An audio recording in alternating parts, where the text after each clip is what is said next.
جب کسی انسان کا روزہ قبول ہو جاتا ہے نا تو اس کے جسم میں ایسی نشانیاں خود ظاہر ہو جاتی ہیں جس سے بندہ سمجھ سکتا ہے کہ ہاں ہمارا روزہ اللہ تعالیٰ نے قبول کر لیا ہے. کیونکہ ہمارا کسی عمل کو کرنا، ہمارا روزہ رکھنا یہ بڑی بات نہیں ہوتی ہے. آپ سمجھ رہے ہیں کہ یار ہم نے روزے رکھ لیے، 30 روزے رکھ لیے پورے، تو یہ ہمارا روزہ رکھنا یا کسی عبادت کا کرنا یہ بڑی بات نہیں ہے، بلکہ ہمارے روزے کو، ہماری عبادت کو اللہ تعالیٰ اپنی بارگاہ میں قبول فرما لے، یہ بڑی بات ہوا کرتی ہے.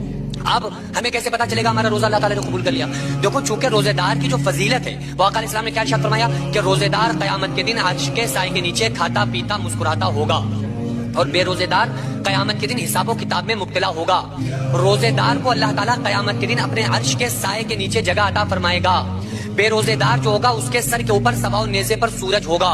آقا علیہ السلام نے ارشاد فرمایا سر ایسے کھولنا ہوگا کہ جیسے چولہے پہ ہانڈی کھولتی ہے. آقا علیہ السلام نے ارشاد فرمایا وہ اتنے پسینے میں ہوگا کہ اپنے پسینے میں ڈبکیاں کھا رہا ہوگا.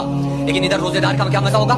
عرش کے سائے کے نیچے کھاتا پیتا مسکراتا ہوگا. اللہ تعالیٰ اس بندے کو سلام پیش کرے گا، سلام کہے گا، اور وہ پکنک منا رہا ہوگا قیامت کے دن. آقا علیہ السلام نے ارشاد فرمایا روزے دار کی منہ کی جو بو ہوتی ہے وہ اللہ کے نزدیک مشک اور عنبر سے بھی زیادہ اہمیت رکھتی ہے. تو یہ جو اتنی بڑی فضیلتیں ہیں وہ اس وجہ سے ہیں کہ بندہ اللہ کے لیے بھوکا رہا، پیاسا رہا، کیونکہ اللہ نے اس کو روکا تھا کہ کھانا نہیں کھانا ہے، اس نے کہا نہیں کھائیں گے.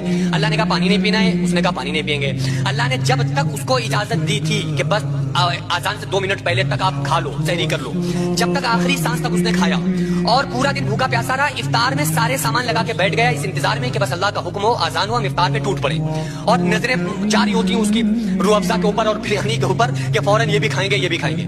تو اللہ اسی بات سے تو خوش ہوتا ہے کہ دیکھو میرا بندہ میرے لیے بھوکا پیاسا رہا، میرے لیے اس نے روزہ رکھا. اللہ فرشتوں سے کہتا ہے فرشتوں اس کا ثواب میں خود اپنے ہاتھوں سے بندے کو عطا کروں گا. تو یہ جو اتنی بڑی چیز اللہ تعالیٰ عطا فرماتا ہے یہ جب فرمائے گا جب بندے کا روزہ قبول ہوگا.